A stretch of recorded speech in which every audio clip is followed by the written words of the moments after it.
आज हम कक्षा 7 विषय हिंदी देखेंगे। उसमें पाठ है 10 अंदाज अपना अपना। किसी भी विषय के संबंध में तर्कपूर्ण सोचना या चिंतन करना, मनन करते हुए अपनी बात को प्रकट करना तार्किक चिंतन कहलाता है। तार्किक चिंतन वैज्ञानिक अभिगम पर आधारित व्यक्ति की सोच विचार करने की मानसिक प्रक्रिया है। इस मुक्तक चिंतन में व्यक्ति अपने जीवन के अनुभव, मान्यताएं और दृष्टिकोण का उपयोग माहिती का पृथक्करण करने के लिए करता है और माहिती की सत्यता तक पहुंचने कर निर्णय लेता है। प्रस्तुत इकाई में तार्किक चिंतन के बहुआयामी सोच का विकास विस्तार हो, ऐसे वैविध्यपूर्ण कुछ अभ्यास रखे गए हैं। तो विद्यार्थी मित्रों, आपको अपना दिमाग चलाना है। दिमागी दौड़। भावेश भाई वकील है। वह अपनी पत्नी नीला और पुत्र ब्रज के साथ सूरत में रहते थे। छोटा परिवार सुख का आधार होता है। उनका जीवन भी खुशहाल था। एक बार दीपावली की छुट्टियों में वे तीनों अंबाजी गए। 4 दिन बाद वापस आकर देखा तो चौंक गए। उन्होंने देखा कि घर के बाहर जो बगीचा है उसके पेड़ पौधे, कई फूल पत्ते चढ़ गए हैं। घर के अंदर जाकर देखा तो पूरा कमरा धूल से खराब हो गया था। दीवार पर की लीना और ब्रज की तस्वीरें भी नीचे गिर गई थी और टूट भी गई थी। तो नन्हे मुन्ने बच्चों, ऐसा क्या हुआ होगा? वे समझ नहीं पा रहे। आप तो बड़े अक्लमंद हैं, आप ही बताइए क्या हुआ होगा। तो चलो विद्यार्थी मित्रों, आप अपना दिमाग चलाइए और बताइए कि क्या हुआ होगा। मैं ऐसे कुछ प्रश्न आपको बताऊंगी, ऐसा भी हुआ होगा। तो 1, बाहर जोर की आंधी आई होगी। 2, वेंटिलेशन से हवा के साथ धूल भी घर में आई होगी। 3, भूकंप का हल्का झटका आया होगा। 4, खिड़की खुली रह गई होगी। 5, दरवाज़ा खुला रह गया होगा। 6, चोर आया होगा और जल्दबाजी में कुछ चुरा कर चला गया हो। 7, बड़े चूहों ने अंदर घुसकर शरारत भी की होगी। ऐसे भी हो सकता है। दूसरा देखिए, परेश भाई किसान है, उनकी पत्नी हिरल बहन नर्स है। एक दिन सुबह सुबह हिरल बहन ने पानी के नल के नीचे जल्दबाजी में एक मटका रखा। बाद में नल चालू किया और रसोई घर में चाय बनाने के लिए चली गई। चाय बनाने के बाद जब वह वापस आकर देखा तो मटका खाली ही था, उसमें पानी नहीं था। हिरल बहन अपने आप पर हंसने लगी। तो मेरे समझदार दोस्तों, अब आप ही बताइए कि ऐसा क्या हुआ होगा और मटके में पानी नहीं आया होगा। हाँ, तो नल में पानी बंद हो गया होगा, मटके में दरार होगी, मटके में छेद होगा, मटका ठीक नल के नीचे नहीं रखा गया होगा, मटके पर गलती से ढक्कन रख दिया होगा, मटका उल्टा रख दिया होगा। ऐसे होने के बाद भी मटका पानी से नहीं भरा होगा। चलो उसके बाद है सेजल 2 गमले लाई। उनमें तुलसी के पौधे थे। दोनों में लंबाई, चौड़ाई और ऊंचाई में एक ही समान थे। 1 महीने के बाद दूसरे गमले का पौधा बड़ा हो गया, जबकि पहले गमले का पौधा अब भी इतना ही था जितना 1 महीने पहले था। तो मेरे भोले भाले भेजाबाद दोस्त, ऐसा क्या हुआ होगा? तो आप ही बताइए।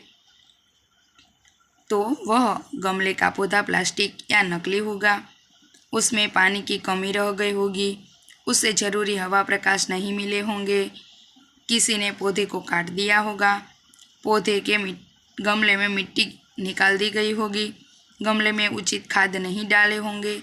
इसे कारण भी दोनों पौधे समान नहीं बड़े हुए होंगे। अब हम उसके बाद देखेंगे तर्क की लगाम, कल्पना के घोड़े। आप साइकिल पर स्कूल जा रहे हैं। रास्ते में देखा तो एक आदमी हाथ हिलाकर आपको रोकने का इशारा कर रहा था। आप रुके। उसने कहा कि बगल वाले गांव में मेरा जाना जरूरी है। आपने उस आदमी को साइकिल पर बिठाया और पास वाले गांव तक पहुंचाया। वह जाकर आपको पता चला कि वहाँ एक जादू का कार्यक्रम होने वाला है और वह आदमी उसका सहायक है। उस आदमी ने आपको जादू के खेल देखने का अनुरोध किया। वह पाठशाला पहुंचने में देरी हो जाएगी, यह सोचकर आपने मना कर दिया। उस आदमी ने सारी बात जादूगर को बताई। जादूगर ने खुश होकर आपको एक करामती चश्मे दिए और कहा कि इससे पहनने से तुम सबको देख पाओगे और कुछ भी कर पाओगे। तुमने कोई देख नहीं पाएगा। इसका असर 1 हफ्ते तक रहेगा। आप चश्मा लेकर वापस आए, गांव की पाठशाला में आए, वहां से घर गए। दूसरों रोज नहा धोकर आईने के सामने आपने चश्मे पहने। आईने में देखा तो सचमुच आप गायब हो चुके थे। तो अब आप बताइए कि वह आप कहाँ कहाँ जाएंगे और क्या क्या करेंगे। हाँ, तो जादुई चश्मा पहनकर हलवाई की दुकान में जाकर मनचाही मिठाई खाएंगे, मुफ्त में फिल्म या नाटक दिखाएंगे, बगीचे से बहुत सारे फूल तोड़ के लाएंगे, पेड़ पर बैठकर फल तोड़ तोड़ कर खाएंगे, मुफ्त में जादू का खेल दिखाएंगे, पड़ोसी के घर की चीज़ इधर से उधर और उधर से इधर रख देंगे और उन्हें डराएंगे। करामती चश्मे पहनकर हम ये सब करेंगे।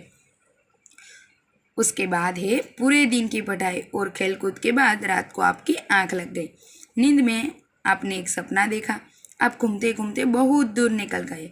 आप नदी पहाड़ों के अद्भुत सौंदर्य में लीन हो गए। आपको पता ही नहीं चला कि आप चलते चलते जंगल में पहुंच गए। एकाएक आपके सामने एक शेर आ गया और शेर को देखकर आपको होश उड़ गया और आप घबरा गए। डर के मारे आंख बंद कर दी। आपने ईश्वर को याद किया और कहा, काश मेरे पास पंछी की तरह पंख होता तो। तभी चमत्कार हुआ और आपको हाथ की जगह पंख लग गए। आप उड़कर वापस घर आ गए। आप बड़े खुश हुए थे। जान भी बची और पंख भी मिल गए।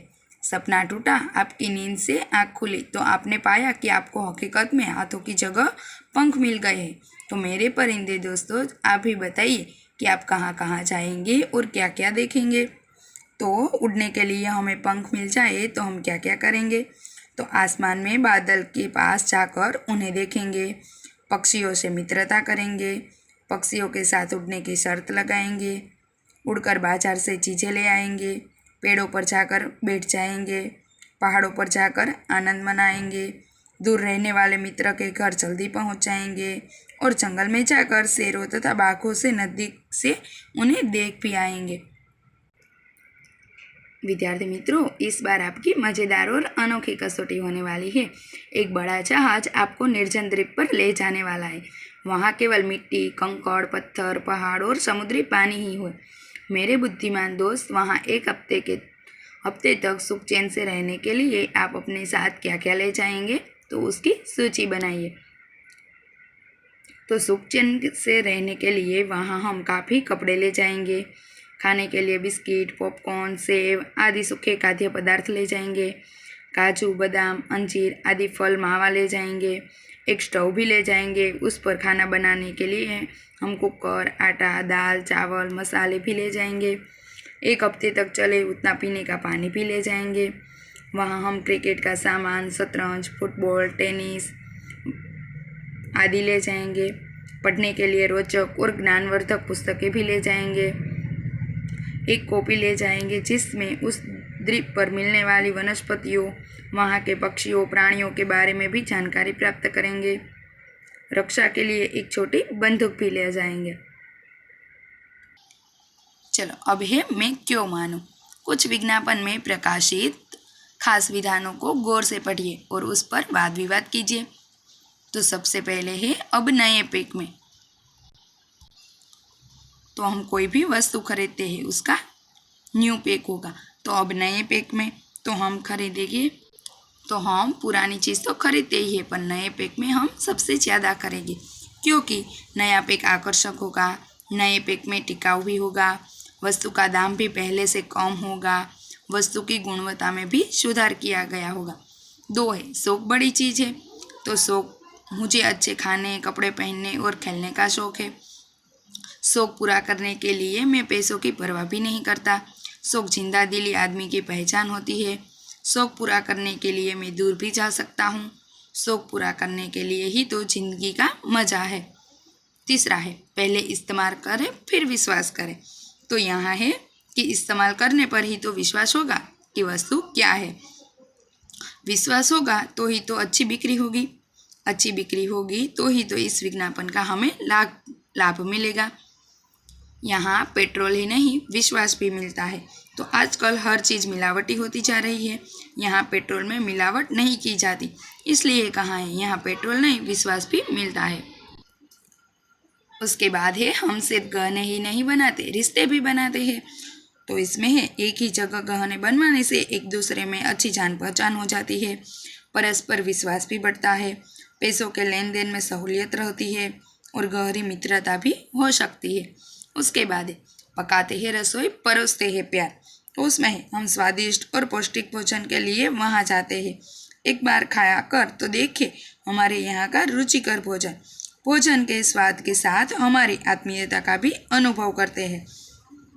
हमारे यहाँ हर व्यंजन मिलेगा वह प्यार के रस से भीगा भी होगा, इसलिए कहते हैं पकाते हैं रसोई परोसते हैं प्यार।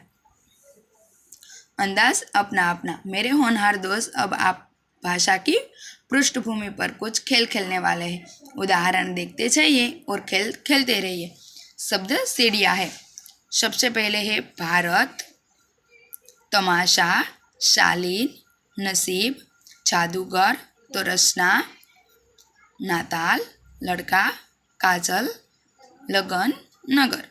इससे है स्वतंत्रता, ताज़ा, सामुन, नमक, कसरत, तलब, बतख, खबर और रबड़। तो आप ऐसी शब्द सीढ़ियाँ बनाइए और अपनी नोटबुक में एक बार नोंद लीजिए।